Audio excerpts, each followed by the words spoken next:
Hey everyone! Tonight we're diving into the surprisingly well-recorded yet frequently misinterpreted daily routine of Roman sex workers. Before you settle in, go ahead and like the video and subscribe, but only if you truly enjoy what I do here. Drop a comment with where you're watching from and what time it is. It's always cool to see our global crowd. Now, dim your lights, maybe let a fan hum softly in the background. Let's gently step into tonight's story together. You wake up, or more truthfully, come back to consciousness, in a space so tight you can't turn without grazing your elbow on the wall. Congrats! You live in a basement, the Roman Empire's take on a work-from-home gig. If home was a closet and your job involved oil and strangers, then yes, this is it. These rooms were the standard housing for Rome's working women, tucked in brothels, known as lupanars, or squeeze above taverns and bathhouses. Think of it like a studio designed by someone allergic to air, light, and privacy. Your mattress is stuffed with straw, shared with a few fleas, and smells faintly of cheap wine, old smoke, and despair. If you're lucky, there's a lamp. If you're really lucky, it hasn't been stolen. Your meager belongings, some low-grade makeup, a comb, and maybe a bronze mirror if it's been a good week, sit in a tired pile in the corner. No running water. No plumbing. Just a bucket you pretend isn't there. Bathing? That's a group event at the nearest bathhouse, where the water is shared and the eye contact is not optional. But there's no time to relax. This is also your office, and business starts whenever someone knocks, barges in, or shouts to the thin door. Privacy is modern. In ancient Rome, walls were just soft hints and doors were decorative lies. Most mornings begin with tidying up. Sweep away yesterday's grime, wine blotches, and any forgotten sandals. Then the ritual begins. Face powder, rouge, and perfume potent enough to be classified as a fire hazard. You're not aiming to smell good, just less awful than the next guy in line. You flash a tired but sultry smirk at your bronze mirror, not because it works, but because pretending gets you through. One man once called you charmingly awake, and you've clung to that compliment like a lifeline, because here, in this musty cellar, every day begins the same, rushed, crowded, and with barely enough grace to reach noon. After rising in your glorified closet, it's time to face another day of trying to charm clients and dodge judgment. But first, hygiene, at least what passed for back then. Private bathrooms? For the elite only. And even theirs were basically fancy pots. You're a working girl in a city that erects statues to gods, but dumps sewage in the street. Your best shot is a nearby fountain or bathhouse, depending on your time and tolerance for public nudity. If you're in a hurry, and let's be real, you usually are, it's the fountain, splash water on your face.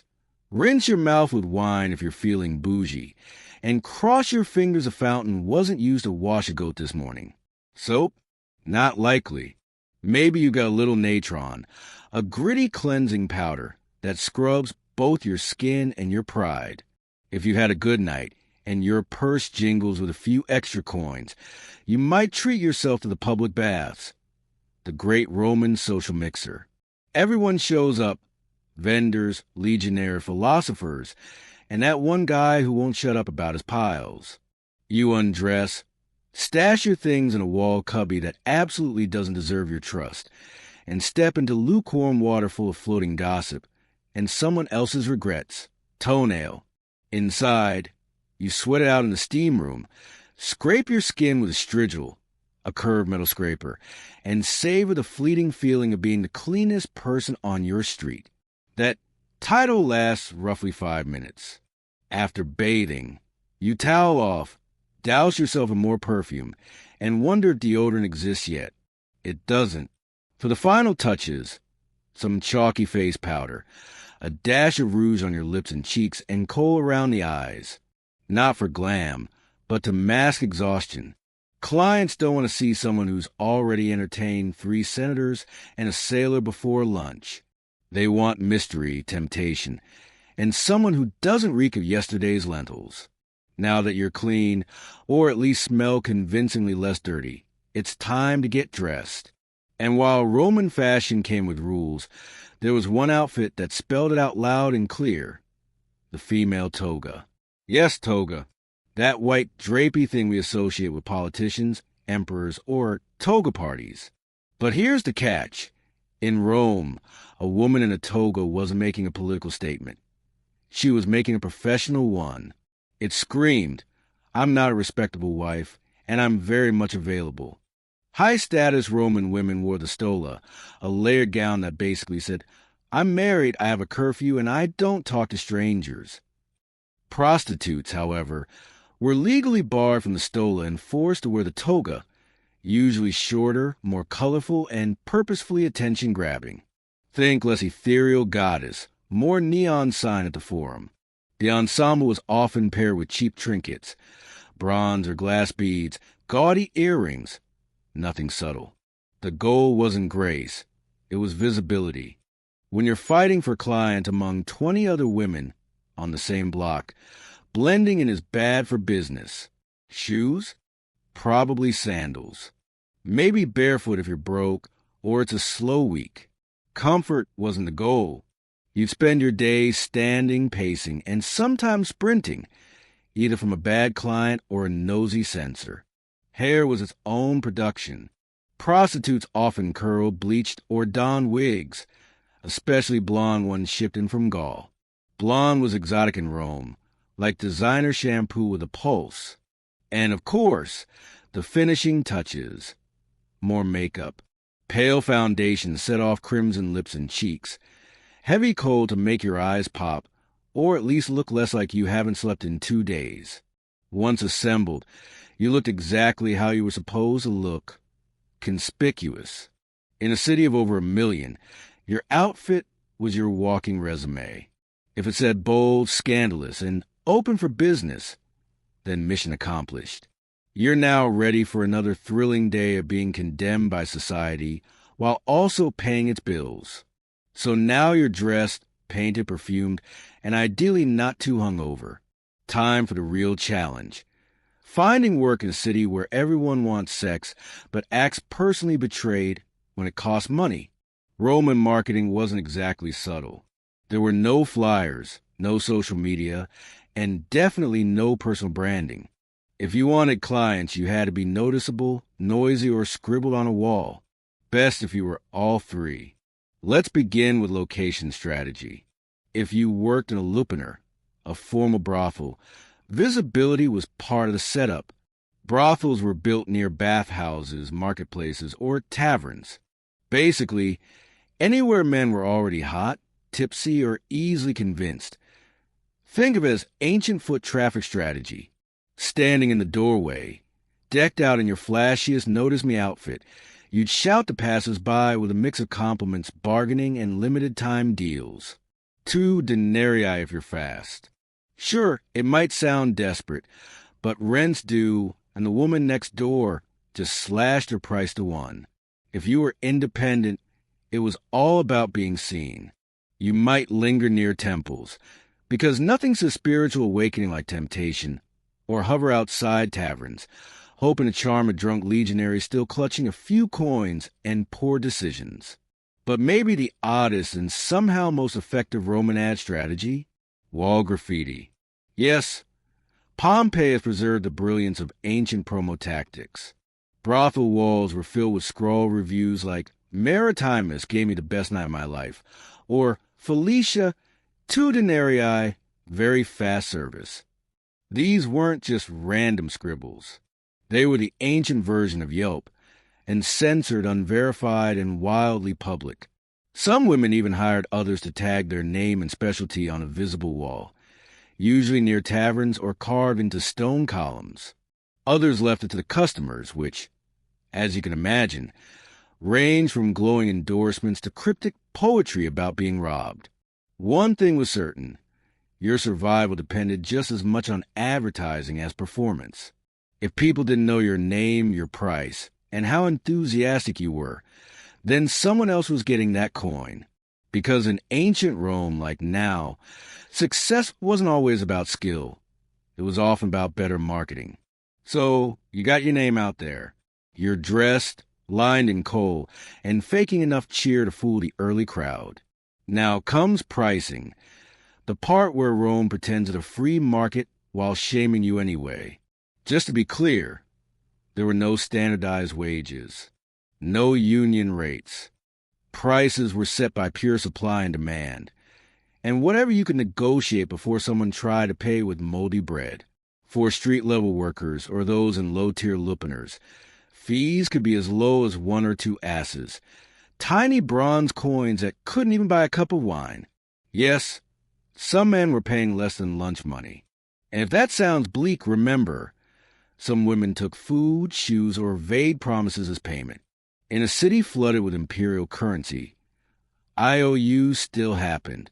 On the flip side, the high-end sex workers, known as meretresses, ran more like boutique brands. These women could charge in silver denarii, sometimes several per session, especially if they offer more than just physical entertainment. Conversation, music, poetry, or the rare skill of reading, all things that helped clients feel like they were buying elegance, not just company. Some even found niches, not architectural ones, but marketing angles. Maybe you catered to sailors, or danced erotically, or recited poetry during the act. Don't scoff. Ovid likely gave someone ideas. The more unique your pitch, the harder you were to replace. Repeat clients might get a discount, or not. That entirely depended on whether they paid promptly or smelled like fermented cabbage. And if you were working under a pimp or brothel owner, a hefty portion of your earnings vanished before a single coin hit your hand. Some women were enslaved, which meant no pay at all, just food, a roof, and the vague hope of maybe buying freedom someday if they won the Roman version of the lottery. Welcome to the Lupanar, Rome's brothel. It wasn't glamorous, but it had walls, which already made it classier than working behind a bar. Technically, it was a business. Realistically, it was a humid stone maze of poor life choices. The word Lupanar comes from lupa, meaning she-wolf, which was Roman slang for prostitute. Yes, your job title was also your animal comparison. Not super empowering, but at least it was thematic. Most Lupanars were cramped 2-story buildings wedged between bathhouses and taverns, prime spots to catch half-tipsy senators and bored sailors. Inside, a narrow hallway snaked between tiny rooms, each with a stone bed, a thin mattress, and just enough space to contemplate your decisions. Doors? No, just curtains for that chic open-plan brothel aesthetic. Privacy? That was for rich matrons. You had damp linens and the soothing sound of someone snoring through a paper-thin wall. You weren't working alone, either. A proper Lupanar had several working women, and one charming parasite, the Leno, pimp, or Lena, madam. Their role? Skim your profits, promise repairs that never happen, and occasionally bark things like, "Hurry up, he's important." Clients ranged from awkward teens to sweaty soldiers and balding senators insisting they were here for philosophy. Some were in and out faster than a dropped denarius. Others lingered to read their poetry, which, frankly, was worse. During slow hours, you sat near the entrance perfecting your flirty but emotionally vacant face while calling out to the foot traffic. Marketing here was all about volume. 2 coins. Today only. I'll pretend to care. And yes, the walls were historic art gallery of graffiti, ancient Yelp reviews carved into plaster. Felix was here twice. Or Ties gives a good time. Sometimes someone tried to draw. Proportions were never accurate. Confidence never lacking. Working in a Lupanar wasn't elegant, but it was steady. A roof over your head, a questionable bed, and if nothing else, a front row seat to the strangest sides of humanity. Not every Roman sex worker was in a brothel. Some preferred, or were stuck with, the equally dazzling world of taverns. If brothels were chaotic cubicles, taverns were the open-plan startups of the empire, just with more vomit and no stock shares. Taverns, called Colponi or Papini, were Rome's gathering places for drunkards, merchants, off-duty soldiers, and guys named Gaius with dice debts, shouting half-remembered Virgil between sips.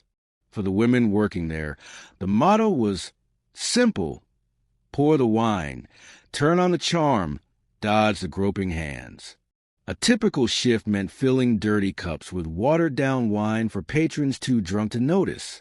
Meanwhile, with your free hand, you flirted just enough to keep the silver coming in, but not so much that a fight broke out. Unless, of course, it was a fun fight. Then carry on. Unlike brothels, taverns were technically eateries, which meant your workspace smelled of boiled cabbage, fermented fish sauce, and unwashed armpits. The scent clung to your tunic and your will to live, but on the upside, it gave you an angle. 2 extra coins, and I'll pretend you don't smell like a goat. Some women worked in the back rooms or upstairs, making the tavern a part-time brothel with table service. Others took a softer approach, offering companionship, lap-sitting, and flirtatious compliments like, "Your toga looks freshly laundered." That was serious praise in Rome. Payment was immediate. No credit tabs here. If a client tried to delay, you had choices. Yell, threaten, or fetch the tavern's enforcer, usually a one-eyed ex-gladiator with a short fuse and a shorter sword. The upside? Taverns had more traffic, and sometimes better tips. The downside? You were a waitress, part-time therapist, and full-time peace negotiator, and no one tipped for listening to a drunk man cry about his ex. Naturally, you worked to a soundtrack of chaos. Yelling, dice rolling, lyre strumming, and someone loudly arguing about who really invented democracy. Tavern duty was unpredictable, soul-sapping, and smelled like poor decisions, but it paid. Occasionally, if no one puked on your sandals first. Then there was an option for true entrepreneurs. No brothel, no tavern, just raw ambition. The street. Freelance sex work in Rome was a delicate balance between self-employment and, please don't arrest me. The city streets were teeming with opportunity and sewage. Outdoor workers, known as prostibuli, floated through alleys, bathhouse fronts, marketplaces, and even temple steps.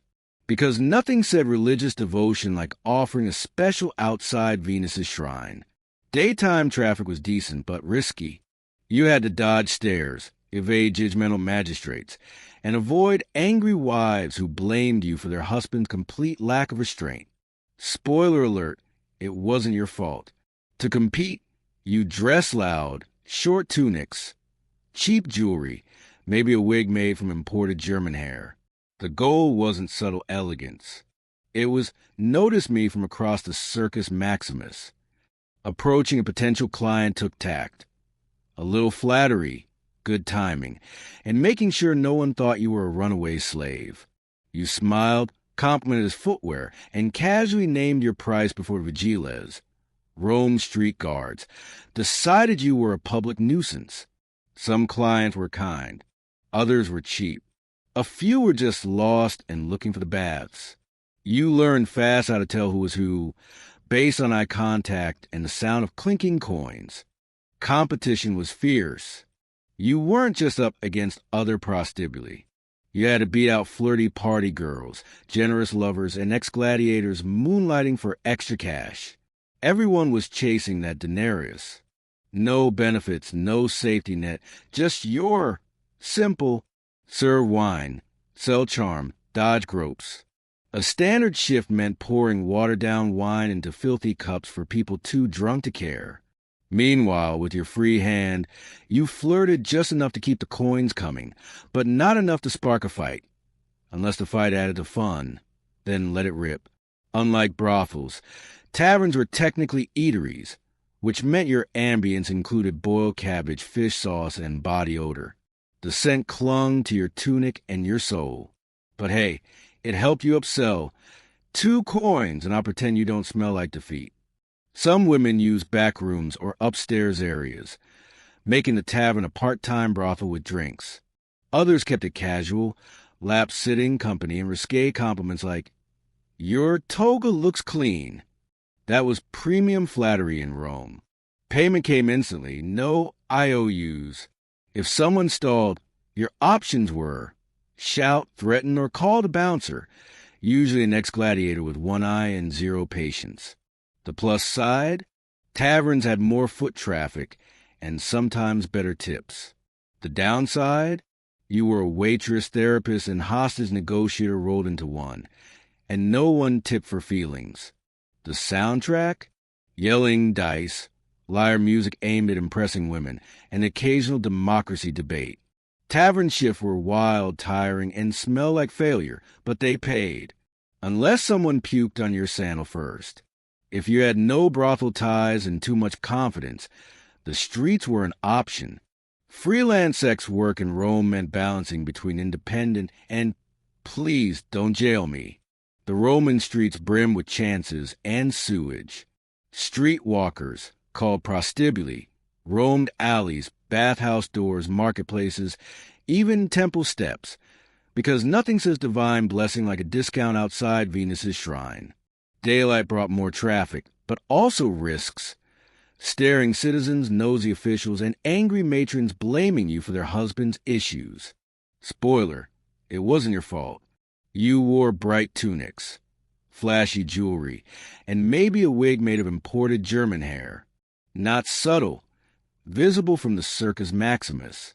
The goal, get noticed before his wife did. Approaching clients required charm, timing, and avoiding confusion with runaway slave. You'd smile, praise the sandals, quota rate before the vigiles, street guards, charge you with public chaos. Some clients were sweet, others were cheap. A few were just lost and wanted directions. You learned to spot them by eye contact and coin jingle. Competition was tough. You weren't just up against fellow pros. You were up against flirty party girls, generous lovers, and ex-gladiators on a side hustle. Everyone wanted a denarius. You had charm, wit, and speed in sandals. Some carried blades or relied on nearby bouncers. Others simply hoped their client wasn't a philosopher with intimacy issues. Chaos aside, the street had perks. Your own hours, full profits, and no leering Leno bossing you around. Sure, there were drunks, goats, and hecklers quoting Plato, but at least you were free. In a city where bosses weren't exactly heroes. Think that was rough? Enter your least favorite client, the Roman tax collector. Yes, the same empire that gave you roads, aqueducts, and togas also taxed prostitution. The vectigal ex-capturies ensured even your weirdest encounters paid for public works. Congrats, your services just funded an aqueduct. This wasn't random bribery. It was official, managed by public ennui, taxmen who were boring, terrifying, and somehow smug. They kept records, wanted cash, and silently judged your perfume while scratching notes into wax tablets. To work legally, you had to register with the Aediles, Rome's paperwork-loving morality police. Once registered, your name went on the city's sex worker list. Think of it as a union, minus benefits. Instead of a card, you might get branded. Literally. Some, especially enslaved workers, were tattooed or marked with words like lupa or their owner's name. It wasn't for clients. It was to prevent you from ever pretending to be respectable. As for the tax rate, it varied. Location, class, and whether your client was a sad senator or bargain gladiator, all mattered. You paid per act or per week, and there was no deduction for emotional trauma, awkward silences, or existential crises. Skip payment, risk a fine, arrest, or work ban, though enforcement varied, especially if you paid on the table or flirted well with an Aedile. Still, in a profession drowning in stigma, this tax felt like extra salt. Rome's message: we disapprove of your work. Also, give us 10%. Silver lining? You could proudly say your labor built temples, possibly to goddesses who ignored your prayers. In Rome, being a prostitute gave you legal permission to exist and social permission to be shamed. Prostitution was legal, taxed, and registered, but that didn't stop every senator, priest, or philosopher from judging you, even while pulling up their tunic. Meet the moral police, not an official unit, but a sprawling volunteer force of senators, priests, wives, and writers, all convinced it was their sacred duty to shame you, while privately enjoying your services. Top hypocrites? The Roman Senate. Aging elites obsessed with virtue, usually defined as whatever we don't get caught doing.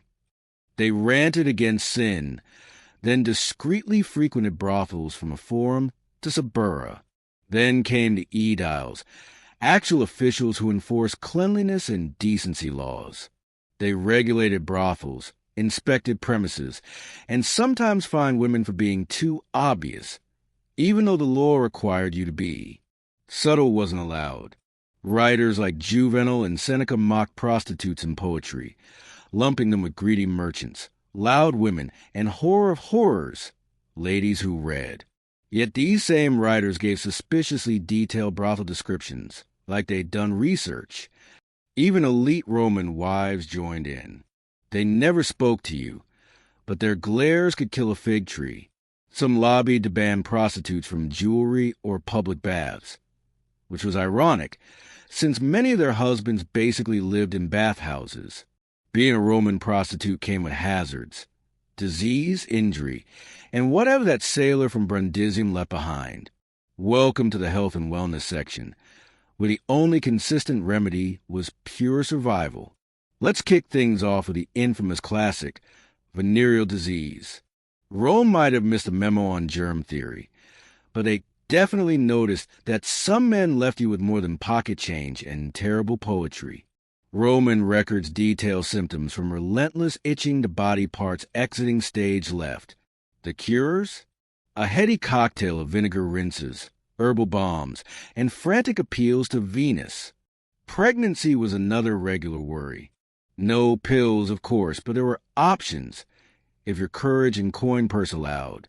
Prostitutes often relied on natural preventatives like silphium, a now-extinct plant famously over-harvested for its contraceptive use. Then there were animal guts fashioned into early condoms, and wool tampons soaked in mysterious herbal brews. Their success rate? Somewhere between faint hope and divine miracle. If conception did occur, things got messy. Some women carried their pregnancies to term and raised their babies right there in the brothel. Others left newborns at foundling homes, or more tragically, on the streets.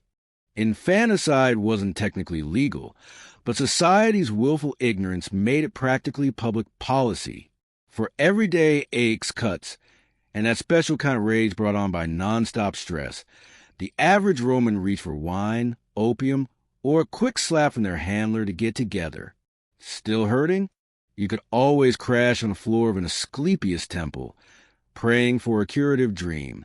Ancient health routines weren't spa days. They were mystical naps with questionable side effects. Infections ran rampant. Cleanliness was more concept than practice. No gloves, no disinfectants, and certainly no hand washing before fingers explored places better left untouched. Then there's emotional damage, depression, trauma, anxiety, the usual baggage. Rome didn't offer therapists. What you got were fellow sex workers, a steady wine supply, and maybe a stray alley cat who listened and didn't judge. In a society where everything from droughts to digestive issues was blamed on the gods, prostitutes faced more than moral scrutiny. They were also trying to stay on the divine radar, or at least bribe their way to health, luck, and low-maintenance clients.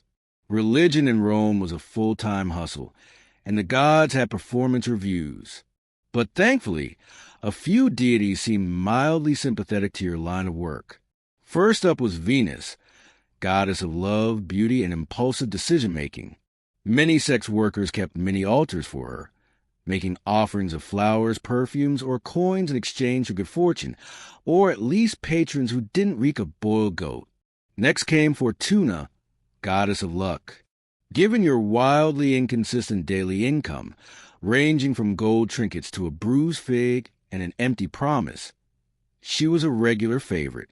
You might wear a charm at her face, or whisper a prayer when a client strutted in wearing too many rings and sandals suspiciously free of dust.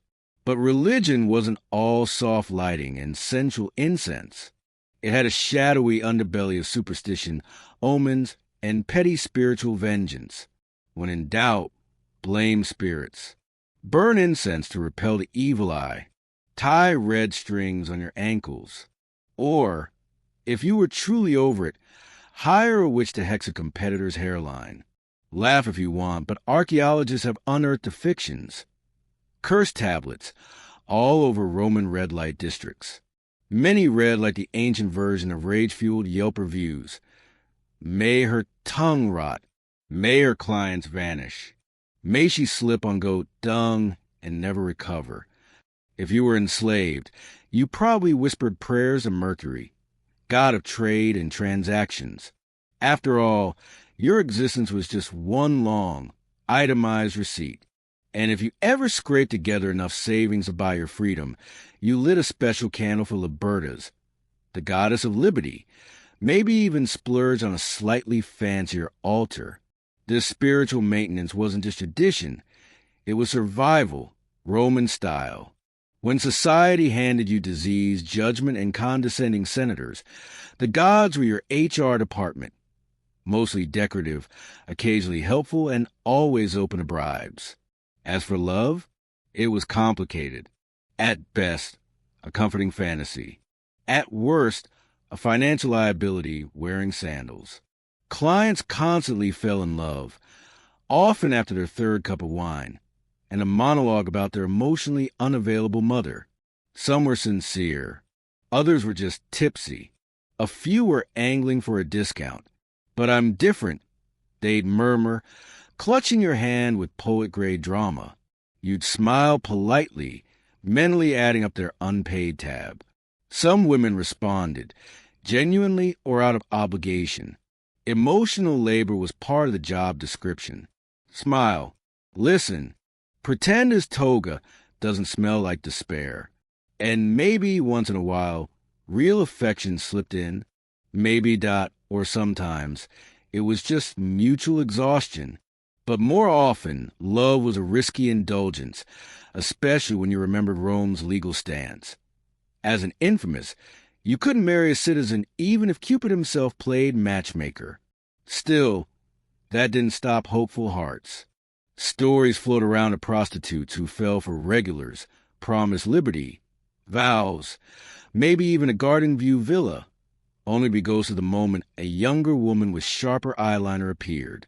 There were also rare clients who truly cared, lavishing affection, writing verse, and occasionally granting manumission, the formal release from slavery. These tales existed, but they were the outliers. Real connection more often came from within the sisterhood. Side by side, you face the same jeers, the same grime, even the same lice. Some friendships grew into fierce, loyal bonds. Others blossomed quietly into romantic ties, flying low beneath Rome's cultural radar, which insisted that women could only fall in love with someone wielding a sword or a senator's smirk. And of course, there were the comforting fictions you told yourself, about quitting, about that generous client whisking you away, about the perfume shop you'd open in Ostia once you scraped together enough coin. Maybe none of it was true, but in Rome, everyone had a dream. Yours just involved better lighting and manageable rent. In the Roman sex trade, beauty paid the bills and you set the price.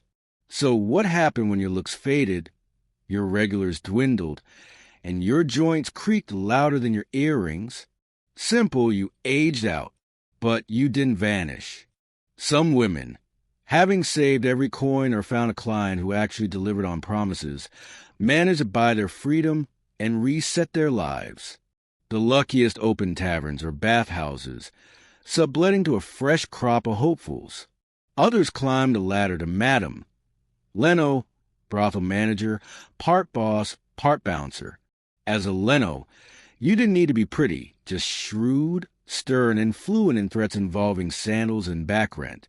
You ran the schedules, guarded the ledgers, and made sure the sheets weren't nightmares in linen. Clients feared you. Workers humored you. Magistrates sighed when your name came up. Other retirees took up fortune-telling. When you've heard every confession and watched every mistake stroll through your door, predicting catastrophe is practically a reflex. A few evolved into unofficial therapists, wise women herbalists, offering advice sprinkled with sarcasm and dangerously vague medicinal recipes. But many just kept working. Rome didn't hand out retirement plans to women who'd spent 20 years in a borrowed toga. Older prostitutes still got clients. They simply rebranded. No longer the blushing ingenue, but the seasoned confidant, discreet, wise, and tolerant of bad poetry. Looks still mattered, but so did reputation. A woman known for warm, sharp wit or astrological flair could remain in demand long past her so-called prime. But for those who had no savings, no generous patrons, no lucky breaks, the end game was grimmer. You begged. You scrubbed temple floors. You worked until your hands resembled sun-dried olives. Rome didn't much care how you aged, just that you did it quietly. Yet here's the truth that never made it into marble. Survival was the real triumph. And if you lived long enough to keep your sense of humor and one decent sandal, you weren't just alive. You were legendary. When people imagine ancient Rome, they see marble columns, grand oratory, emperors with family trees resembling soap operas. What they don't picture is a woman leaning in a brothel's doorway, adjusting her wig and calculating whether tonight's earnings will cover food through next week. Roman prostitutes didn't just live in the shadows. They've been kept there ever since, carefully edited out a history sanitized version, so school kids could learn about aqueducts without asking awkward questions. But they were everywhere in graffiti, legal scrolls, biting satire, moony poems, and letters stained with longing, curse tablets and itemized bills. Yes, actual receipts. These women were part of daily Roman life, even as society treated them like contagious wallpaper with great shoes. What most historical narratives miss is the assumption that sex workers were either helpless victims or seductive villains. In truth, many were sharp, strategic, and, dare we say, better entrepreneurs than half the toga-draped politicians. They could read a room, manage negotiations, steer clear of threats, and squeeze a living from a city that worshiped bloodsport and judged shoes. And they weren't a monolith. Some were enslaved, others free. Some catered to wealthy elites, others to anyone with 2 coins and questionable hygiene. Some loathed every minute. Others found small spaces of routine and resilience. Most lived somewhere in between, like everyone else in Rome, exhausted, but pretending otherwise. Their voices were almost never recorded directly. Instead, they survived through poets in search of symbolism, moralists writing angry scrolls, or archaeologists squinting at Pompeii's spicier wall doodles. Yet they remain, etched in stone, scratched in graffiti, buried in legal jargon and love notes. These women were edited out of noble history, but not out of reality. They laughed, they worked, they schemed, they cried, and they survived. No statues or gilded sarcophagi marked their names, just fading paint on ancient plaster. Maritima was here and worth every coin. So the next time someone waxes lyrical about Roman greatness, remember, behind every philosopher in a toga was a woman keeping the gossip spicy and the economy afloat. Shift now to the Viking world, where warfare was constant, and injury came by blade, fire, or frost, on the battlefield or back in the village. When wounds opened, it was a Lakener, the healer, who stepped forward. These individuals, part herbalist and part spiritual guide, were deeply respected. They blended earthy wisdom with Norse cosmology. Among their most treasured tools was yarrow, Achillea millefolium, valued across northern Europe. Yarrow was a go-to for staunching blood. Viking healers crushed its leaves and pressed them into wounds, sometimes solo, sometimes mixed into pungent pastes. It clotted blood, cleaned wounds, and maybe, just maybe, carried Odin's blessing. Remedies were a careful ritual. The healer might cleanse the injury with boiled water infused with herbs, apply mashed yarrow, then wrap it tight with linen or strips of hide. All the while, murmured chants or invocations might call for divine healing. Healing wasn't only physical, it was spiritual, too. Beyond trauma care, yarrow was brewed into tea to reduce fevers, ease stomach troubles, or relieve menstrual pain. A multitasker of a plant, it grew abundantly in Viking territory, by rivers and meadows, or in modest household gardens tended by women. Viking healers knew their terrain like a lover's face. They understood each plant season, its temperament, its uses. Their knowledge passed through generations, mother to daughter, elder to apprentice, woven with Germanic folklore and Norse belief. In a world with no hospitals and no pills, their skills and their gardens were lifelines. Strength, survival, and soldiering all depended on their craft. While yarrow tackled bleeding and basic infection, some threats ran deeper. Enter Angelica archangelica, a tall, aromatic plant with pale green blooms and a divine reputation. Angelica thrived in the icy Nordic climate and later filled monastery gardens, revered long after Viking sails vanished. To Viking medicine, it was gold. Its roots, leaves, and seed became powders, teas, and pastes. The root, once dried, was often brewed into strong decoctions to fight internal infections. Its warming qualities stirred circulation, purified the blood, and calmed inflammation. Angelica's antiseptic bite made it essential for dirty, neglected wounds. Ground root mixed with animal fat or beeswax became a salve, perfect for festering injuries. When sipped as a tea or tincture, Angelica soothed coughs, fevers, and digestive issues, the kind of everyday ailments that, without intervention, could swiftly turn fatal. In an age without antibiotics or ER visits, Viking healers armed themselves with wild plants and wild prayers. They knew how to fight rot and infection, to stave off death with salves, spirits, and stubborn will. Their medicine wasn't modern, but it was essential, intelligent, and deeply alive within its world.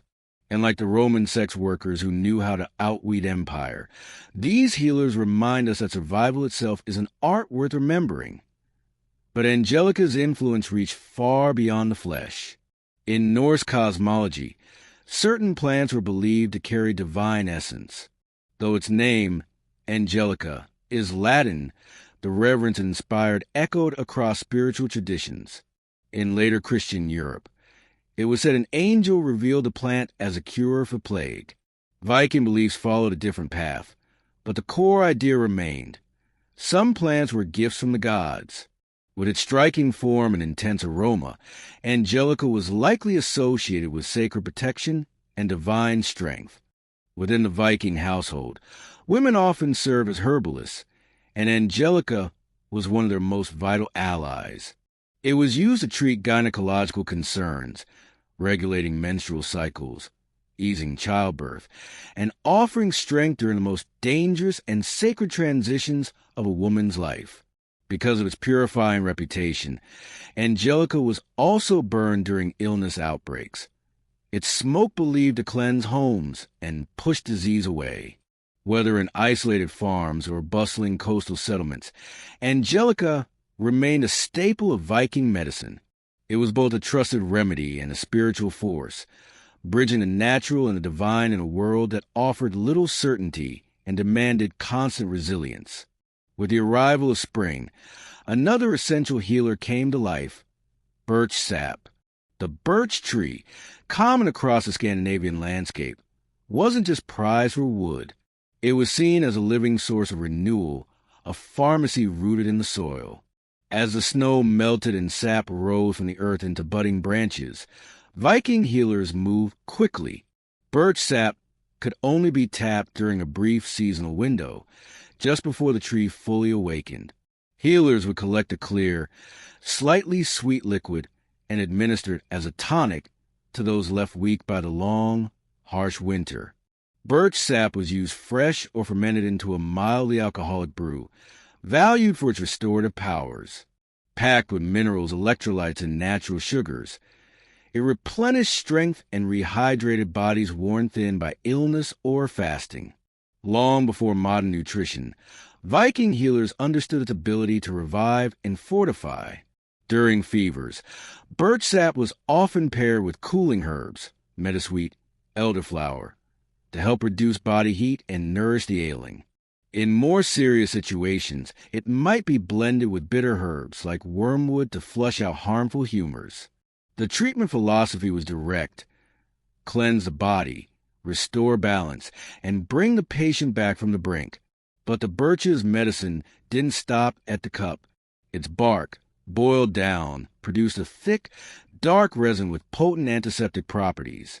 This natural tar was used for burns, skin infections, and bites, anything that needed disinfecting and sealing. Even the birch leaves had purpose. Crushed and wrapped, they were applied to sore joints or used in steam baths designed to sweat out toxins. These rituals often included spoken prayers or chants, ensuring that the spirit healed alongside the body.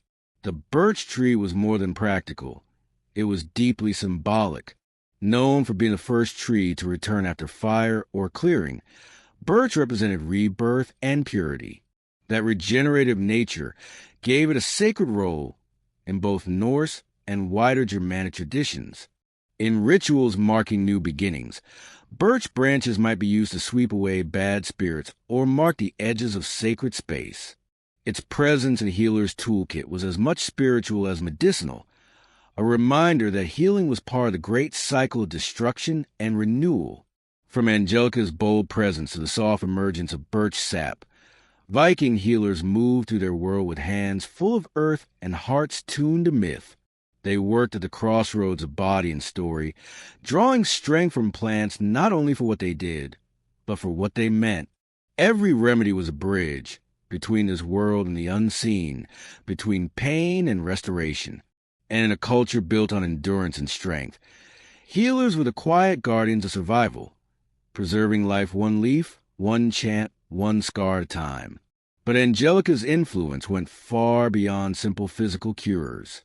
In Norse thought, certain plants held divine essence. Though the name Angelica is Latin, its spiritual weight resonated across cultures. In medieval Christian lore, it was believed an angel revealed the plant as a cure for plague. Norse traditions differed, but they too saw some plants as divine gifts. Angelica's bold aroma and striking look likely marked it as protective and sacred. Women, often the household herbalists, used it to treat female ailments. It was believed to regulate menstruation and ease childbirth, a perilous and hallowed act in Viking culture. Thanks to its purifying nature, Angelica was also burned in rituals to clear out sickness and shield homes. In Viking life, whether on isolated farms or in busy trading ports, Angelica was central to natural healing. Its proven benefits and deep symbolism made it a healer's dependable friend in a world full of risks and cold winds. With spring's return, the Norse turned to one of their most valued tonics, birch sap. The birch, common in Scandinavian lands, offered far more than timber. It was a living cure. In early spring, Vikings tapped the trunks to gather clear, slightly sweet sap as it surged upward to feed new leaves. This short window called for skilled timing. Harvested only before the tree fully woke, birch sap was given to those drained by winter, fever, or weakness. It was taken fresh or left to ferment into a lightly alcoholic brew known for reviving strength. Filled with minerals, natural sugars, and electrolytes, it restored hydration and energy after illness or fasting. Though they lacked modern science, Viking healers knew the spring gift had power. For fevers, sap was paired with cool herbs like elderflower or meadow, easing heat while feeding the body. For deeper illness, it was blended with bitter herbs like wormwood to purge inner toxins. Their idea was basic: cleanse, heal, and rebalance. Birch helped outside the body, too. Boiled bark made a tar with antiseptic traits, used on wounds, burns, and skin trouble. Birch leaves went into poultices or steam baths, thought to pull out sickness, joined by prayer to align soul and body. Birch symbolized purity and rebirth. Often the first tree to grow on cleared land, its return marked new life in Germanic and Norse beliefs. The sap's healing use mirrored that idea, reviving the weak and offering hope after long suffering. To the healer, birch sap was spring's gift, clear, nourishing, and precious in a harsh and frozen land. Juniper held a place of honor in Viking herbal lore, prized for its purifying strength, both in flesh and in spirit. Thriving in rocky Nordic soil, these bushes with their sharp needles and fragrant berries became crucial tools for every skilled healer. Whether smoked, steeped, or boiled, juniper served to cleanse the body, cleanse the air, and clear unseen forces. Its berries worked as a diuretic and a treatment for urinary troubles. Brewed as tea, they sparked kidney function, helping rid the body of swelling, toxins, or lasting fevers. With mild antiseptic traits, they fought infection, a vital aid before antibiotics. For the lungs, juniper smoke was key. Dried branches were burned to fill homes or tents, chasing out disease. The act wasn't just ritual. The smoke held compounds that cleaned the air. During plagues or after death, Vikings purified homes and ships with it. The practice was part medicine, part magic, driving away the visible and invisible. In steam huts and sweat lodges, traditions shared across the north, juniper was added to stones or water. The steam carried its piercing scent, clearing lungs and pushing the body to sweat deeply. This was believed to expel sickness and restore spiritual balance, reconnecting the soul with nature's rhythm. Juniper had ritual uses too. Branches hung above doors for protection, or carried by travelers as lucky charms. Its grounding scent spoke of resilience. For Viking healers, juniper stood as more than a cure. It was a defender, a sacred plant guarding fragile human bodies from the chaos of nature. With every sharp leaf and potent berry, it helped keep illness away, one smoky breath or healing brew at a time. Among the many plants Viking healers trusted, one, Meadow or Filipendula ulmaria, was treasured for its pain relief and anti-inflammatory powers. Growing near rivers and in damp fields, its sweet white blooms became a staple in early Germanic and Norse medicine. While they lacked our scientific words, healers knew that some plants cooled the body, dulled pain, and aided gentle recovery.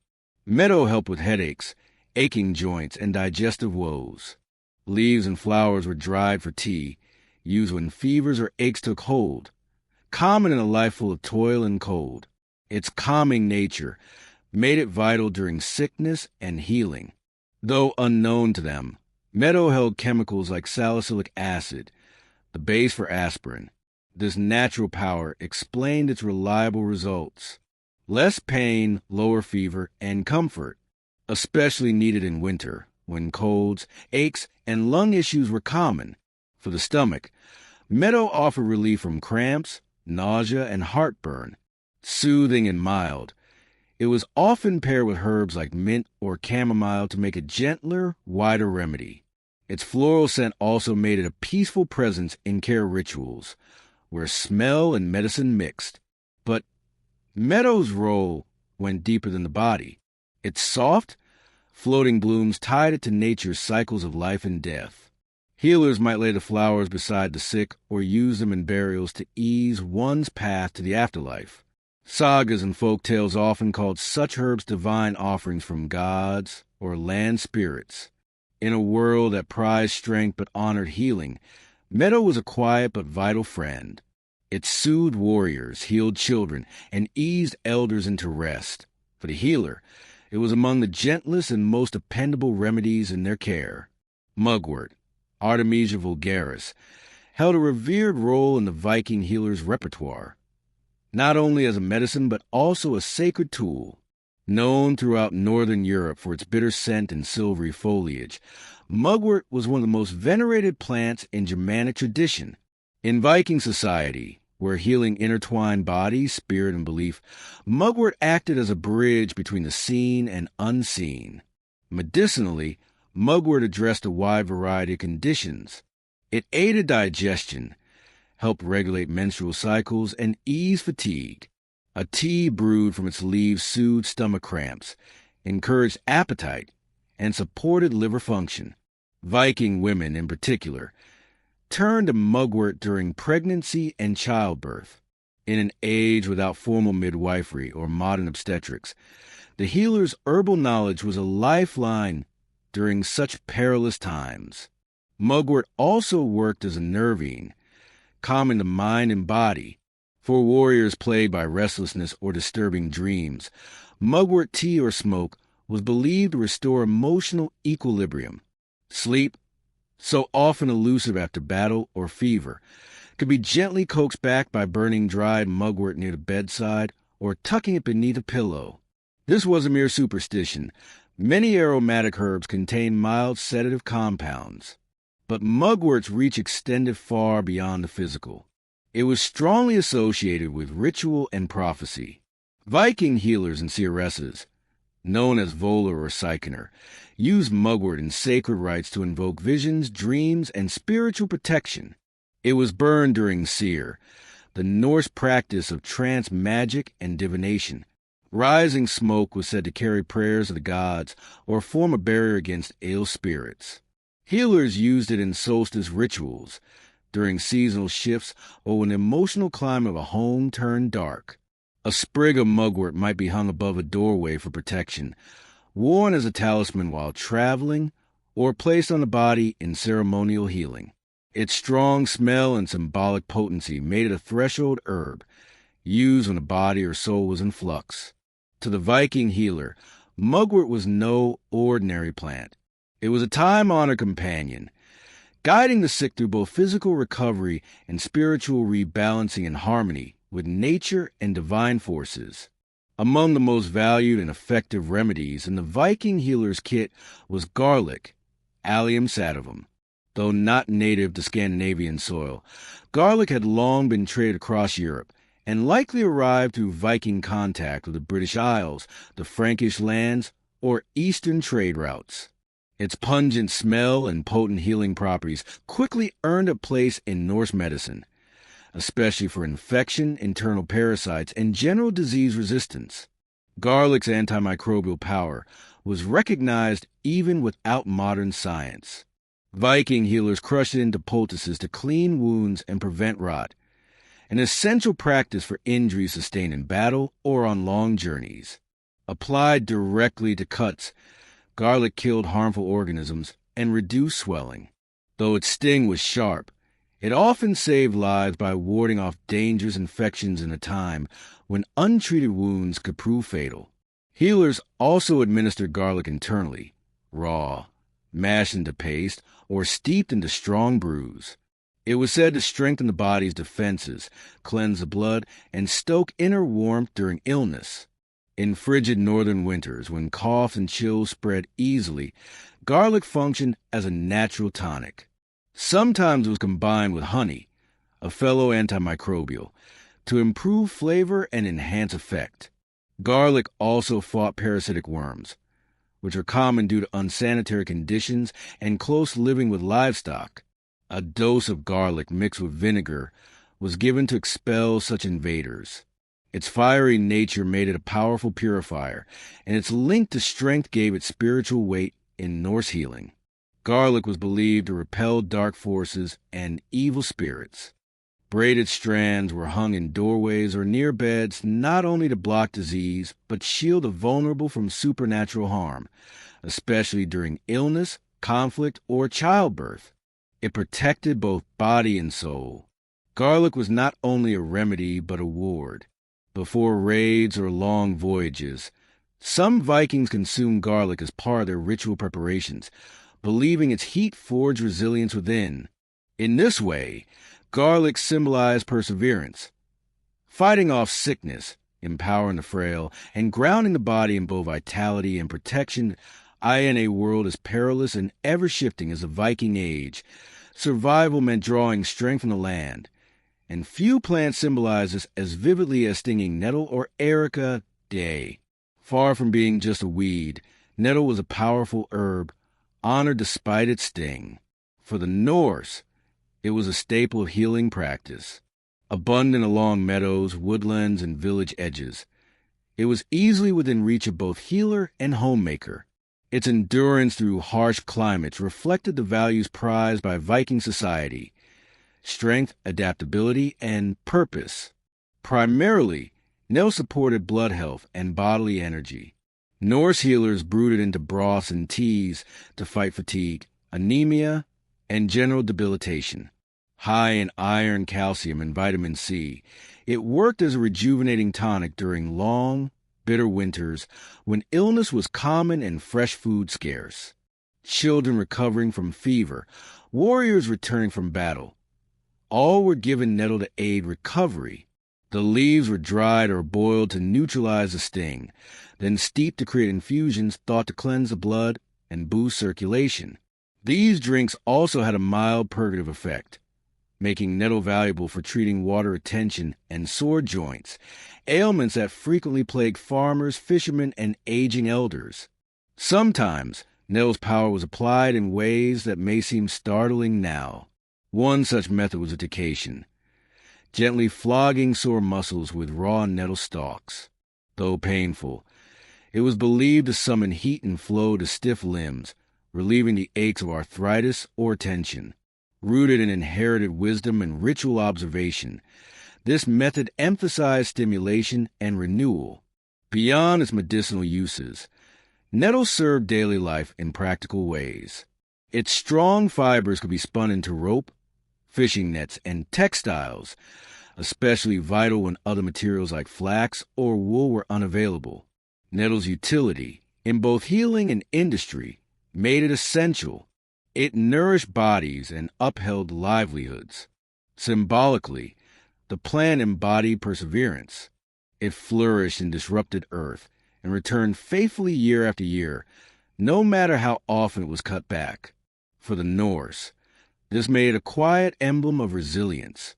In a society where existence hinged on strength and endurance, nettle echoed the very spirit of the people. To Viking healers, the plant sting was not a flaw. It was a signal of potency. From pain came restoration. What first harmed might later heal. These paradoxes were not only accepted, but revered. Yet Viking healing wasn't confined to written records or scholarly tomes. It lived orally, passed in stories, songs, hand gestures, and whispered counsel from one generation to the next. Knowledge of plants and their spiritual significance flowed from elder to child, mostly through women. The wisdom of herbal medicine wasn't isolated to the physical. In Norse belief, health and sickness were entangled with the invisible. A healer's goal was to mend more than flesh. Illness might signal a spiritual imbalance, a disruption of fate, or even divine intervention. Thus, to treat was also to realign. The healer worked not just with salves and infusions, but with prayer, ritual, and sacred knowledge. Norse healing drew directly from the land. Every season offered something: tender herbs in spring, hardy roots in autumn. Healers learned to dry, preserve, and blend these gifts to sustain their communities through the long dark of winter. Yarrow, angelica, birch, juniper, meadow flowers, mugwort, garlic, nettle, each plant had its role, its moment, but no herb stood alone. They were part of a greater interconnected wisdom, a worldview where human bodies echoed the land, where treatment aimed to balance, not just cure. These treatments held layered meaning. A tea to break a fever might also be a form of spiritual protection. A salve could be both physical remedy and sacred offering. Some women rose to become volar, seer healers who combined plant lore with prophecy. Called in times of crisis, they commune with deities like Frigg, Air, or Freya, bridging the mortal and mythic realms through herbs, ritual chants, and intuition. Healing was sacred labor, an act of deep connection between the human world and the divine. Yet as Christianity spread through the Norse lands, this system of belief and knowledge began to erode. Pagan practices were absorbed, rebranded, or erased. Monasteries documented and preserved some techniques and herbs, but others faded into rumor or suspicion, labeled superstition or heresy. Even so, echoes of Viking healing remain. Modern Scandinavian folk medicine and growing interest in ancestral plant practices still carry threads of this old wisdom. The true legacy of Viking herbalism lies not merely in the plants used, but in the worldview they upheld. That nature holds its own form of intelligence, that healing must honor both body and spirit, and that true wisdom often comes from those who listen carefully to the land, the seasons, and the stories of those who came before. Joan of Arc was born in the bitter winter of 1412, in the quiet rural village of Domremy, tucked in the northeastern corner of France near the border with Burgundy. At that time, France was fractured by ongoing wars and internal strife. The 100 Years' War between France and England had already dragged on for generations, and the northern countryside bore the scars of repeated invasions and shifting alliances. It was into this uncertainty that Joan was born. Her parents, Jacques d'Arc and Isabelle Romee, were devout peasants, faithful to the teachings of the Roman Catholic Church. They raised their children with humility, prayer, and discipline. The family lived with modest means. They owned a small parcel of land, kept a few animals, and relied on subsistence farming to meet their daily needs. Joan never received formal education, as was typical for girls of her social standing, but she gained a reputation early on for her diligence and deep spirituality. Her days were spent doing household chores, tending to sheep, and go to church. Her upbringing was modest, rooted in devotion. The celestial voices she would later speak of came to someone already immersed in prayer and reflection. Domremy itself lay in a volatile region. Though nominally under French control, it bordered Burgundian lands aligned with the English. The danger of conflict loomed constantly. Raids by Anglo-Burgundian forces would occasionally sweep through, laying waste to fields and torching homes.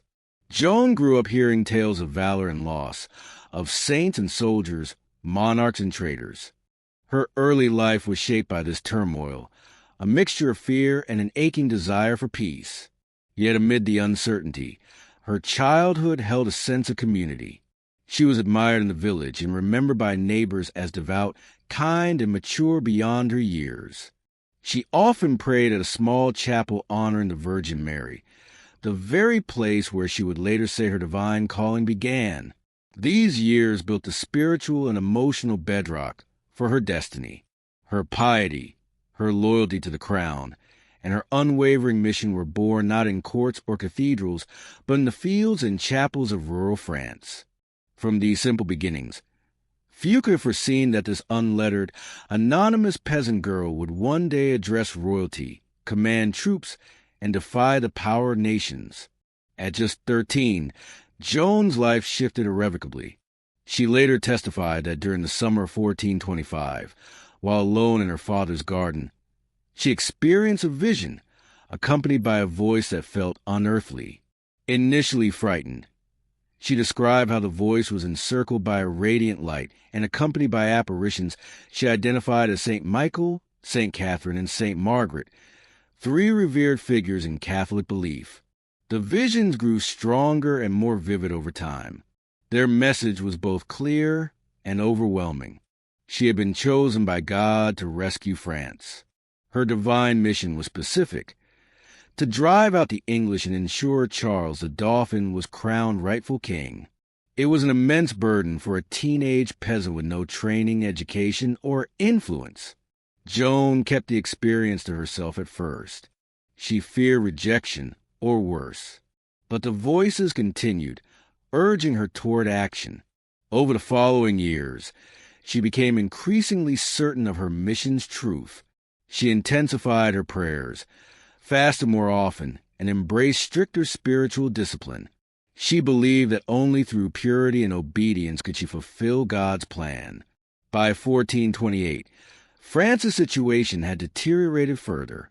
The English had seized large part of the north, and Orleans, an essential city, was under siege.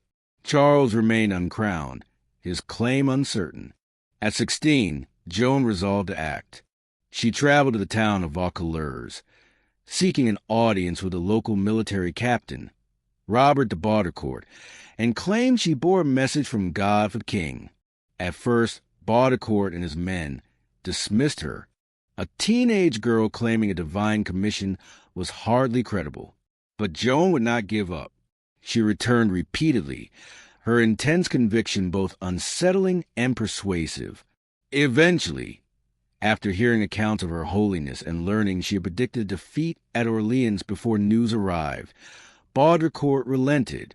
He agreed to send her, dressed in male attire and under guard, to meet the Dauphin. Joan's journey from anonymous peasant to spiritual emissary had begun, propelled by her visions, her faith, and her unwavering belief in her calling. Early in 1429, Joan reached Chinon, where Charles, the uncrowned Dauphin of France, held court. Her trip spanned over 300 miles through enemy-occupied territory. She wore men's clothing to avoid detection and harm. When she reached the court, she was met with suspicion and fascination. Charles, wary of deception, decided to test her. He disguised himself in ordinary clothes and hid among his nobles. Joan, having never seen him, identified him instantly. Witnesses were stunned. She was said to have revealed details known only to the Dauphin and his inner circle, possibly tied to a private matter. After the coronation at Reims, Joan's position began to shift. Her divine mission, one so clear and urgent to court, was now complicated by politics, jealousy, and fear. Charles VII, though grateful, became more cautious. His advisers, many of whom had never fully trusted Joan, sought to limit her influence. Yet Joan remained determined. She urged an immediate push to take Paris, arguing that momentum was still on their side and that delay would squander the divine favor they had been granted. Despite some resistance, Charles agreed to a campaign. In August 1429, Joan led forces toward Paris, capturing several towns along the way. But the king, under pressure from moderate factions and eager to negotiate peace, began to hesitate. He halted the advance, delaying the attack on the capital. When the assault on Paris finally came on September 8th, it was poorly supported. Joan was wounded again, this time in the thigh by a crossbow bolt. Yet she refused to abandon the field until nightfall. The attack failed, and the army was withdrawn. It was a turning point. Joan's vision of a swift liberation of France was clashing with the more cautious diplomacy of Charles's court. She was still revered by many, but her authority was no longer absolute. The royal court increasingly kept her at arm's length, assigning her to minor operations in the Loire Valley. She fought bravely, but the campaigns lacked the urgency and clarity of her earlier missions. In the spring of 1430, Joan marched north to defend the town of Compiègne, which was under threat from Burgundian forces allied with the English. During a skirmish outside the city walls, Joan was thrown from her horse and captured. She was taken by the Burgundians, who held her prisoner and soon sold her to the English. Joan's trial, held in Rouen in 1431, was a grim spectacle. A political show trial cloaked in religious language. It aimed to discredit not only Joan but also the legitimacy of Charles VI's reign. She was accused of heresy, witchcraft, and dressing like a man. Over months of interrogation, she defended herself with sharp intellect and unwavering faith. But the verdict had already been decided. On May 30th, 1431, at the age of 19, Joan of Arc was burned at the stake. Her death shocked France. Though she was executed as a heretic, many viewed her as a martyr. 25 years later, a retrial ordered by Charles VII cleared her name.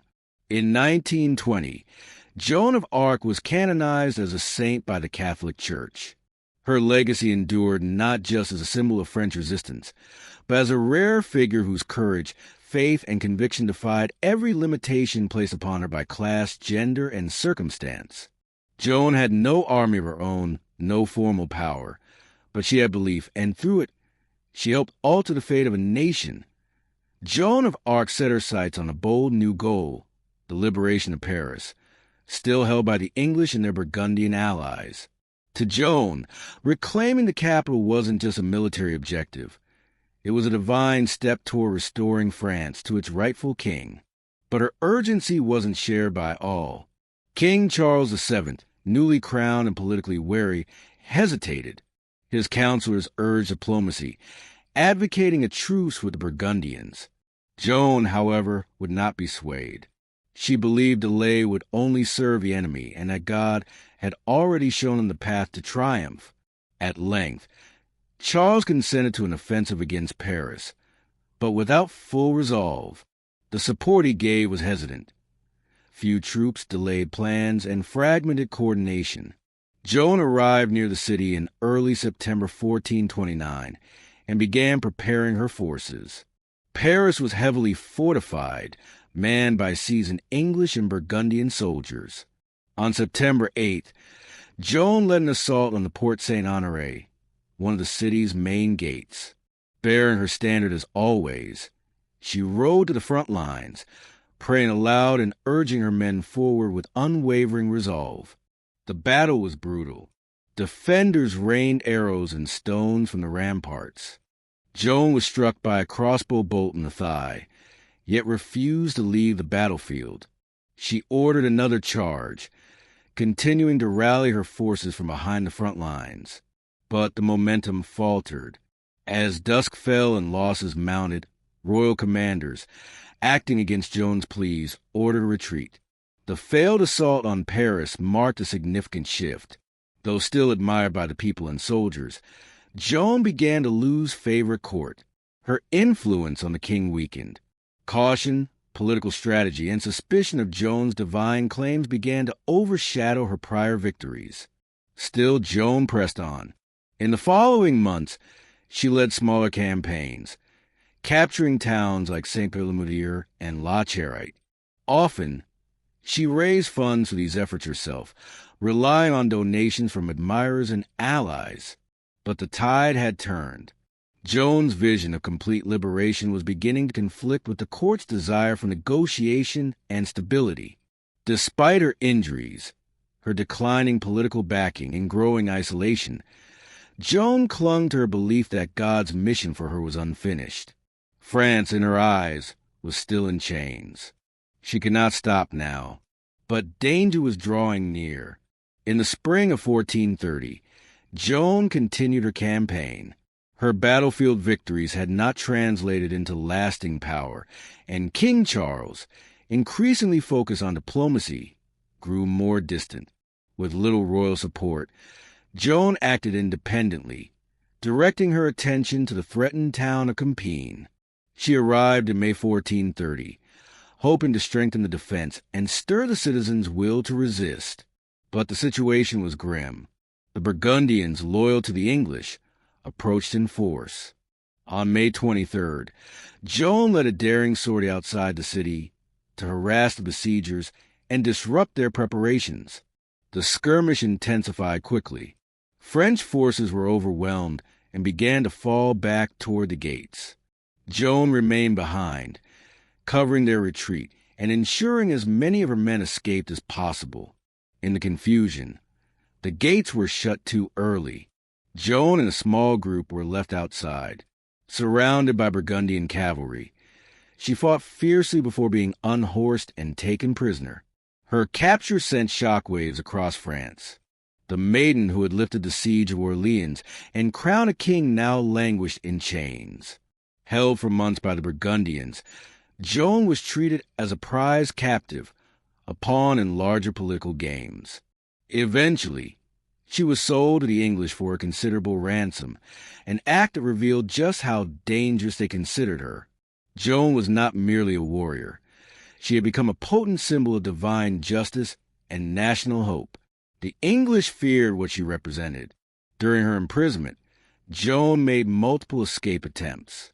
In one, she leapt from a tower, severely injuring herself but surviving.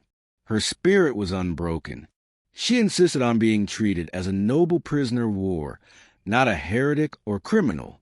But the English had no intention of releasing her. Their aim was to dismantle her legend, her image, and the meaning she had come to embody. Preparations for her trial were already underway. Joan's capture at Compiègne signaled the beginning of her last and most agonizing chapter. From complete obscurity, she had risen to prominence, only to be betrayed, forsaken, and handed over to her adversaries. But her journey was not yet done. After months imprisoned by the Burgundians, Joan was handed to the English and taken to Rouen, the English seat of rule in occupied Normandy. Beginning in January 1431, she underwent an official church trial, not as a combatant, but as a heretic, a label that allowed her captors to strip her honor and kill her under religious law. Though arranged by the English, the trial was conducted by a group of French clergy loyal to the English, headed by Bishop Pierre Cauchon, a fierce critic of Joan, an ally to the Burgundian cause. The aim was not truth, but the destruction of Joan's influence. By marking her a heretic, the English hoped to delegitimize Charles VII, whose crowning she had helped secure. Joan was confined in a secular jail watched by male guards against canon law. She had no legal advisor, was threatened with torture, and faced relentless interrogations lasting for hours without pause or relief. Though just a 19-year-old peasant girl up against some of the most learned men in France, she held her ground with striking poise and intellect. Across months of questioning, she was grilled about her visions, her clothing, her faith, and her military role. The judges targeted her belief in divine voices and her choice to dress as a man, seen as both blasphemous and improper by church decree. Yet she stood firm, insisting her voices came from God, that she obeyed his will and had never strayed from the church. Asked once if she believed she was in God's grace, she famously answered, "If I am not, may God place me there. If I am, may God keep me there." A bold answer, neither boastful nor despairing, one that left even her accusers impressed. But the verdict was a foregone conclusion. Politics trumped truth. Joan was finally declared a heretic, mainly for her refusal to recant her visions and for resuming male dress in prison. For her own safety, her punishment was death. The young woman who had once roused the kingdom would be silenced, not by sword, but by a court intent on wiping her from memory. Or so they hoped. On May 30th, 1431, Joan of Arc was taken to Rouen's market square, tied to a stake, and burned alive. She was just 19. As flames engulfed her, she reportedly cried Jesus' name again and again and begged for a cross. A soldier, moved by her bravery, gave her a small wooden cross. Witnesses claimed she met death with serene strength. Her killing was meant to be conclusive, a warning, an erasure of a threatening icon, but it backfired. Joan became a martyr. Even English and Burgundian spectators were unsettled by the scene. Some cried, others doubted whether justice had been served. One English cleric was overheard saying, "We are ruined. We have burned a saint." In the years after, Joan's image only grew brighter. Her bold faith, battle courage, and resolute self-defense became the roots of an enduring legend. In 1456, 25 years later, under orders from Pope Calixtus III, her trial was re-examined. She was officially declared innocent and absolved of heresy. In the centuries that came, Joan of Arc became France's rallying icon. In moments of national despair, especially during the religious wars and the Franco-Prussian War, her tale was invoked as a symbol of purpose, unity, and divine will. Artists, authors, and chroniclers enshrined her in history. Her likeness appeared in stained glass, statues, and books. She was revered as both visionary and fighter, peasant girl and national savior. In 1920, nearly 500 years after her death, the Catholic Church, once her judge, canonized Joan of Arc as a saint. The girl once condemned by church authorities was now among its most honored saints. Her feast is held on May 30th, the date of her execution. Today, Joan remains one of history's most enduring icons. Her life shattered every assumption. Peasant, visionary, soldier, captive, saint. Through her faith and purpose, she changed the fate of a nation. Through flame, she became legend. And through remembrance, she endures. The life of a medieval baker began before dawn, long before roosters crowed or bells rang. Bakers were already at work. Their shift started around midnight, while the town still slept.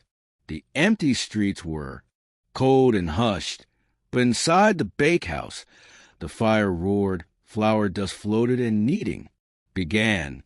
Baking bread then wasn't casual. It needed strict timing and skill. Bakers used sourdough starters, fermented mixtures they kept alive to give their bread lift and taste. There were no store-bought yeasts. Everything depended on instinct, scent, and practice. The flour was rough, milled locally, and varied with the season and the crop's quality. Some bakers even added bran, beans, or barley to stretch the mix. Water came from public fountains or drawn wells. Every step required handwork, guided by lamplight or flickering candles. Dough was mixed in wooden troughs and kneaded until it reached the proper feel, a job needing strength and repetition. In colder times, dough was kept near fire or wrapped in cloth to rise. The ovens, large brick domes, had to be heated hours early. Bakers lit bundles of wood inside and waited for the walls to hold the right heat. Ashes were swept out carefully, and the floor wiped with cloth or a wooden peel before the loaves were inserted. As townsfolk began stirring, merchants setting up stalls, church bells ringing for Mass, the first loaves were done. The smell of bread drifted through the streets. It meant survival, warmth, and routine. Bread was the base of nearly every meal in the medieval world. But for the baker, it was just the start. Orders needed delivery, customers waited, and logs had to be kept. Once the ovens cooled and the shop was cleaned, the next batch had to be prepared, often before the moon had vanished. In those towns, the baker's work was never truly over. To thrive in medieval baking, one needed more than flour and fire. Each baker depended on trusted tools shaped over generations of skill. The bakehouse might be a modest stone or timber-framed space, but inside was a finely tuned environment. Every piece served a role, and smooth workflow could mean the difference between earnings or penalties. The oven was the soul of the shop. Most were domed, built of brick or clay, and massive, designed to hold heat for hours. Heating took time. Wood, often oak or beech, was burned until the walls glowed. Then ashes were cleared and the loaves placed using a peel, a wooden paddle with a long handle to reach the back without injury.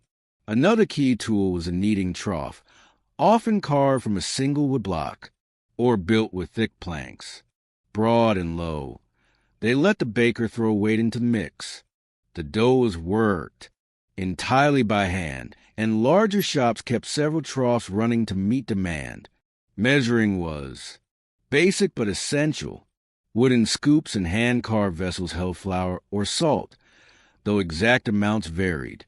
Scales were rare, and precision usually depended on practiced guesswork that enforced by town guilds or officials. Shorting customers by light loaves brought steep penalties or worse. Flour was stored in sacks or barrels, and water carried in pails from wells or nearby streams. Some bakehouses used sifters to remove husks and dirt, especially in wealthy towns where high-grade bread was expected by the rich. Rougher flours, however, were still standard for the lower classes, but the baker's best asset was always his hands. Hardened, practiced, and shaped by endless work, they knew when the dough was ready, when the oven had reached its heat, and when a loaf began its final, crisp transformation. All tools were cleaned and made ready for the next round. These simple instruments, though plain, formed a sacred pattern, a cycle of labor, instinct, and fire that turned basic grain into sustaining bread. In a medieval baker's hands, every tool helped nourish an entire town. In those days, bread was more than a meal. It was central to daily life and a measure of class. Nearly everyone relied on it, but not all loaves were the same. What bread you ate revealed who you were. Nobles, high clergy, and wealthy traders wanted the softest bread, manchet or white bread, made with carefully sifted flour. This kind of bread was pale, tender, and costly. Making it took great effort, grinding, removing bran, and using only the purest flour from the grain's heart. That effort made it too expensive for most people. For working townsfolk, Revel or wheaten bread was the norm. It still used wheat, but was darker, heartier, and more nourishing. It offered a compromise, less expensive but still respectable, and sold in large amounts, compared to manchet. In many places, laws require that this bread be sold at fixed weight and cost, stopping bakers from taking advantage of the poor. But for the truly needy, the laborers, beggars, and peasants, there was maslin or black bread, often made with rye, oats, barley, or any grain on hand. This bread was thick, rough, and sometimes unpleasant. In tough years, bakers mixed in peas, beans, or chestnut flour to bulk it out. It filled the belly, but also reminded people of their rank. In monasteries, bread varied too. Some monks ate plain loaves as part of vows of poverty, while richer abbeys served fine white bread to guests and senior churchmen. Bread could also serve as a social marker. During grand banquets, lords used trenchers, stale bread slices, as plates. Afterwards, these were eaten by servants or given to the poor. Charity often came as bread offered at abbey gates or from the kitchens of nobles. A baker had to grasp these divisions well. They didn't bake one kind of loaf, but made many daily to meet the needs of the entire community. Bread wasn't just food. It was structure, economy, and class baked into every bite. In a world where most had little, bread made clear who had plenty and who barely got by. Being a baker in medieval Europe meant more than knowing how to bake. It also meant obeying the law. Bread was so crucial to life that its production was tightly overseen by guilds and local rulers. For a baker, breaking the rules meant more than angry customers.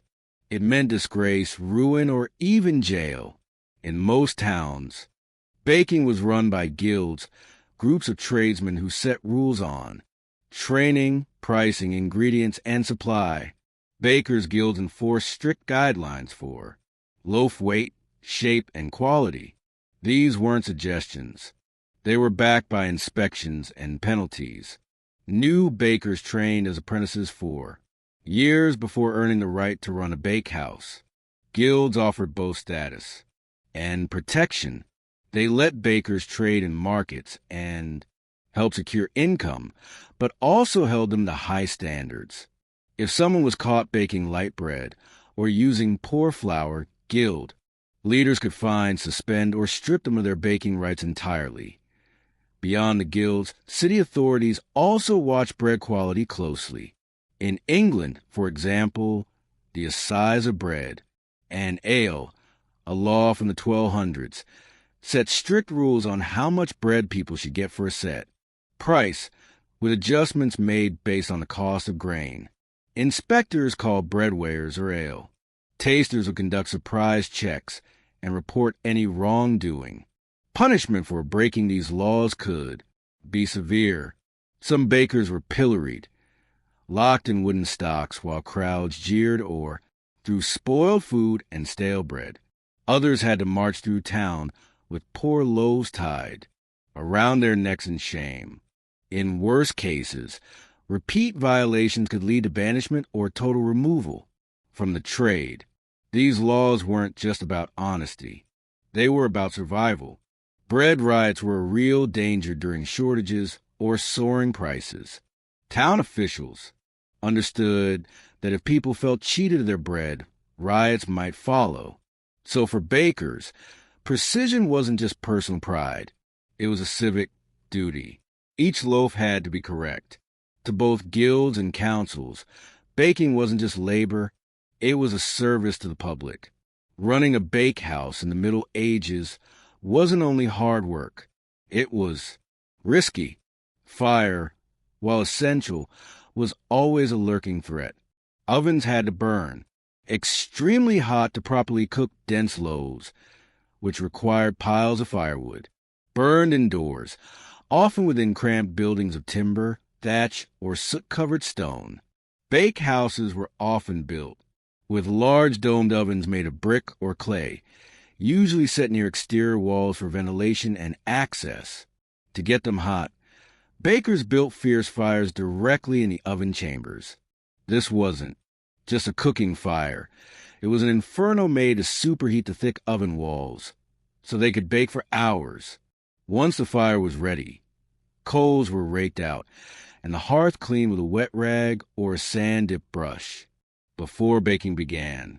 But a careless spark could spell disaster. Embers might escape. Thatched roofs could catch, and in crowded medieval towns, one fire could set off a chain of destruction. That's why many towns demanded that bakehouses be placed at city edges or made with flame-resistant materials. If the baker could afford it, baking also carried health hazards. Long hours around fire, and smoke damaged skin and lungs. Lifting flour sacks and kneading heavy dough each day strained the body. Burns were common, scars on arms and faces from sliding loaves in and out with long peels.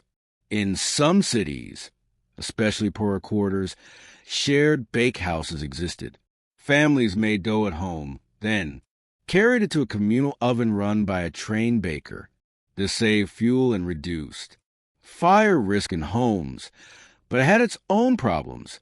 Loaves could burn, go missing, or be tampered with. Bakers were held liable for each loaf, and failure could lead to official complaints. Because bread was vital, any break in baking, due to fire, illness, or mishap, affected more than one family. It hurt the entire town. Yet despite the danger, the bakehouse remained a hub of daily life, a place of sweat, timing, and flame where survival and risk rose together with each golden crust. Though people picture medieval bakers as male guild workers and apprentices, women played a vital, though often unacknowledged, role in feeding the masses. Across villages and towns, especially outside the cities, women were often the main bakers for families and communities. They kept ovens burning and people fed.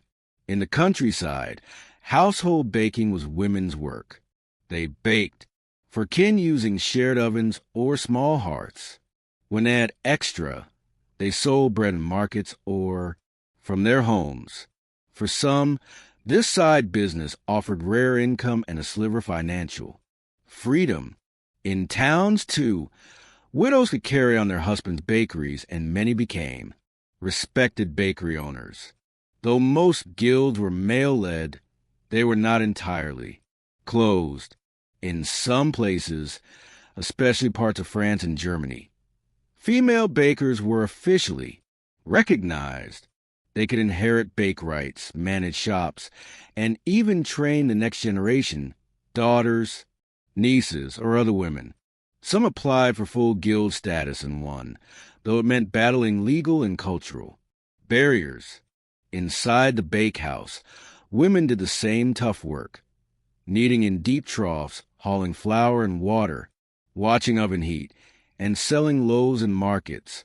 Many also worked as bread vendors, walking streets with baskets on their heads or pushing carts stacked with loaves. These women were the bakery's public face, handling sales and customers daily. Still, they earned less and got less credit than men. They were also blamed more often for bad bread or short loaves, and faced strict punishment for errors. Yet they were essential, especially during war or plague, when men were gone and women kept the food supply moving. Baking also tied into motherhood. A woman who could bake was admired. She fed her family, held on to tradition, and passed down sacred food knowledge. In many homes, recipes and baking in medieval times was more than a domestic task. It was tradition passed down like a precious relic. From manor houses to peasant homes, women shaped their worlds one loaf at a time. Though their names are lost to time, their fingerprints remain on the crust that fed entire communities. Bread wasn't just sustenance, it was sacred, and no institution shaped this sanctity more than the church. As both consumer and regulator, the church embedded bread deeply in spiritual life. Within abbeys, cathedrals, and modest village chapels, bread stood as a symbol of divine grace. Nowhere was this clearer than the Eucharist, the sacred rite where bread was transformed into the body of Christ. This holy bread, called the host, was crafted under strict conditions. Only the purest white wheat flour could be used, and the bread had to be unleavened. Select monks, assigned to the solemn task, worked silently and often under cover of night, using designated ovens. The resulting wafers were stamped with religious icons and handled with the utmost care. Yet beyond symbolism, the church held material power over bread. As major landholders and food producers, monastic communities operated large bakeries to feed their members, workers, and visitors. Bread appeared in the monks' daily meals, often alongside cheese, ale, or broth. For the destitute, monasteries served as vital resources, handing out charity bread to the poor who gathered at their doors. Parish churches and cathedrals received bread offerings from wealthy patrons and bakers, which were then displayed on holy days, distributed to needy, or paraded through the streets in religious ceremonies. Some towns even maintained bread altars, where loaves were blessed in memory of the deceased. The church also served as enforcer. In towns where clergy managed civic affairs, ecclesiastical courts presided over disputes between bakers and customers. These courts monitored bread prices and weights, believing dishonest baking was not just unlawful, it was a spiritual failing. On feast days, bakers crafted elaborate breads. Spice loaves molded into crosses, doves, or angels shared in communal joy. These sacred treats mirrored the liturgical calendar and bound people together through shared belief. In this world, bread was more than food, it was faith. For bakers, supplying bread to religious institutions was a holy act. Their ovens were not just hot with fire, but with ritual, and their work fed more than hunger. It fed the soul. But bread was also power. Political control of bread, its supply, cost, and quality, was as essential to rule as military might. Bread composed most of a commoner's diet, up to 70% in some cases. so its availability directly affected public stability. Governments recognized this, establishing fixed bread prices through laws like England's Assize of Bread and Ale. These laws linked the lowest cost to the price of grain. When grain prices rose, due to drought, war, or failed crops, bakers were required to shrink loaves instead of raising prices, often sacrificing their profits. If a baker sold underweight bread or tampered with measures, the punishment was swift and severe. Authorities viewed such acts as crimes against society. Public punishment was common. Offending bakers might be locked in the stocks, holding the offending loaves. Others were fined or permanently barred from their trade. Bakers were also obligated to maintain precise records of grain bought, flour milled, and bread produced. Inspectors could arrive without notice to weigh bread and inspect ovens. In periods of turmoil, such as wars or famines, bakers might even be guarded by soldiers to ensure fair distribution. Bread riots were feared by authorities. When bread became scarce or overpriced, unrest erupted. Angry crowds would descend on bakeries, accusing them of hoarding or favoritism. Shops were looted, ledgers destroyed. In such emergencies, officials sometimes seized private grain stores or subsidized bread prices to prevent mass hunger and rebellion. Bread became a lever used to appease or to govern. During festivals or political events, rulers distributed bread to the public to gain favor. Lords maintained ample bread stores for their households and retinues as a mark of authority and provision. In cities, affordable bread became the benchmark of good leadership. Thus, in the medieval mind, bread was politics, and the baker, humble though they seemed, stood at the crossroads of necessity and power. Uncelebrated in royal chronicles or bardic tales, bakers quietly shaped daily life. In an age of knights and nobles, they worked in darkness, rising before dawn to ensure each home had food. Their legacy is not in legend, but in the routine of survival. Bread touched every stage of life, welcoming the newborn, shared between newlyweds, present at funerals, and offered on altars. Each loaf was a piece of cultural heritage, carried forward by skill, faith, and repetition. Baking knowledge was passed down within families and through apprenticeships. Lessons were learned not through books, but through touch, knowing the dough's readiness by feel, reading the oven's heat without tools, learning to stretch ingredients during hard times without compromising taste. Each region had its own baking personality. Rye in the north, barley in the east, wheat where it could be imported. These variations formed the culinary identity of towns and villages. As trade expanded and towns grew, the baker's world evolved. By the late medieval period, baking began shifting from domestic art to organized industry. Public bakeries became more common. New technologies like windmills and watermills improved flour production, and expanded road networks allowed grain to reach cities faster. Despite these changes, the fundamental process of baking remained constant: rise, knead, shape, bake, feed. It was a rhythm embedded in time, one the baker kept alive with every dawn. Even today, remnants of this history remain. The word companion comes from the Latin companes, one who shares bread. Medieval bakers' guilds laid the groundwork for modern food safety standards. Communal village ovens foreshadowed neighborhood bakeries. Their influence lingers not only in food, but in community. The baker's contribution went beyond bread. It was about preserving life. With flour, fire, and devotion, medieval bakers did more than fill stomachs. They sustained societies.